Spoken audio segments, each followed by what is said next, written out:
Now what next? Well, you are happy. You have created. You have done your internal improvement. You have implemented whatever. You have implemented term buffer row or SDBR. You have implemented say this what you say replenishment solution. If you are in distribution business or if you are in project business, okay, you have implemented critical chain and you have delivered fantastic results. You have found you have released your capacity. Now you know you have a lot of spare capacity. So fantastic thing. When your business has started growing and you are careful, you are watching it that you don't run out of your capacity and all that.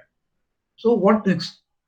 You do you think that this is you will have always have that upward spiral and you will keep on growing and growing and growing forever? Well, let's have a look at the history. You will find that the competitive advantage is also shifting.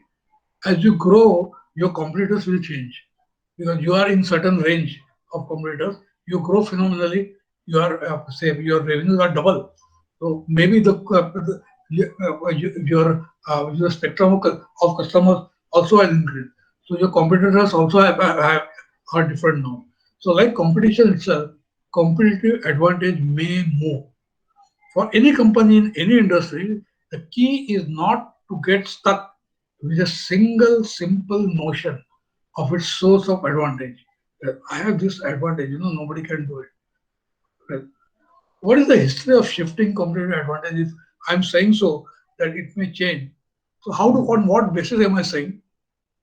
So let us have a look at the history of changing competitive or shifting competitive advantage.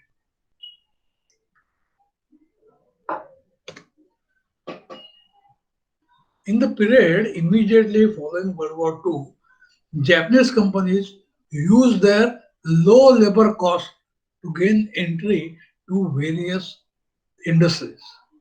Now, that was the decisive competitive edge because the labor cost was so low. Okay, no competitor could match that in other countries. As wage rates rose and technology became more significant, the Japanese shifted first to scale-based strategies, so increase their scale by using technology, and then to focus factories to achieve the advantage.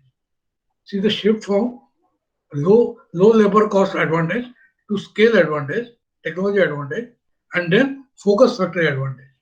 And the advent of just-in-time production brought with it a move to flexible factories as the leading Japanese companies sought both low cost and great variety in the market.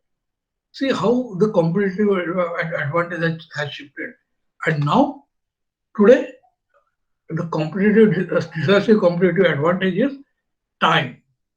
Time is on the cutting edge today. What is the most powerful new source of competitive advantage?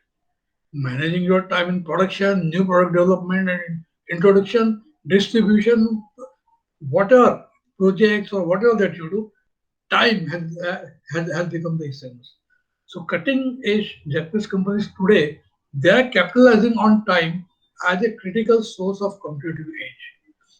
They have shortened the product development cycle, they have trimmed the process time, and they are managing time the way companies manage cost, quality, and inventory. So this is how the competitive edge has shifted.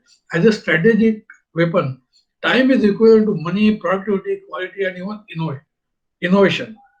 Managing time has enabled top Japanese companies not only to reduce their cost, but also to offer broad product lines, cover more market segments, upgrade the technological sophistication of their products. These companies are time-based competitors, and others, if you are not able to do that, you are out of competition.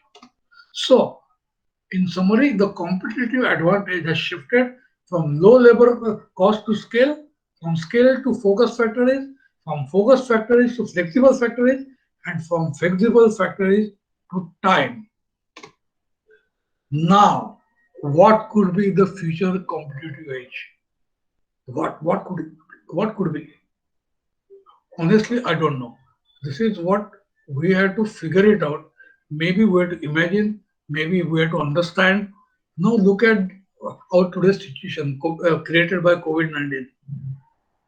We, I don't need to explain the situation. What could be the competitive edge? Because if this situation is going to stay, say for next 2 years, 3 years, 5 years, we don't know. We do not know when the third wave will come forth, whether it will come, how it will mutate, whether we'll perpetually will remain in this kind of situation. We don't know. If that happens, probably it could go back to what cost. Maybe price could be the future competitive edge. Today, many companies have started doing that. They said we are not certain about future. Tell me how much money I can save today. I'll be happy with that. I don't care.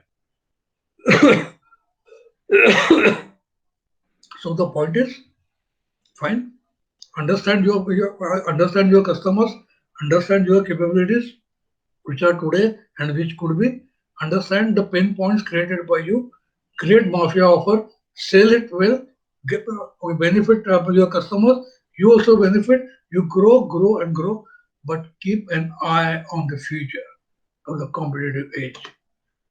Now, Dr. Goldratt, when he created, he called it as a mafia offer, the word mafia that was taken from the famous movie Godfather. But personally, he didn't like the word mafia.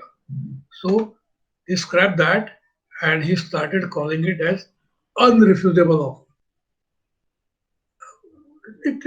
Okay, it is a good substitute for for mafia offer, but personally I find it to be I'm not comfortable. I'm not criticizing that. It's a good name, but unrefusable offer is too mouthful for me. If I type it, it gets auto corrected. So, but that is not the reason. Somehow I see some negativity in saying refuse the word refusing. Then I said, what could be the name? What should be the name? If I'm saying that I'm not happy with this name, or anything, if I'm saying I'm not happy with this, then it is easy to criticize. I should come up with something which is really could sound better at least. So I thought of another name for this mafia or unrefusable offer, and that name is magnetic offer. You make an offer and customers get attracted and remain okay with that. So with this, I end my today's presentation. I'm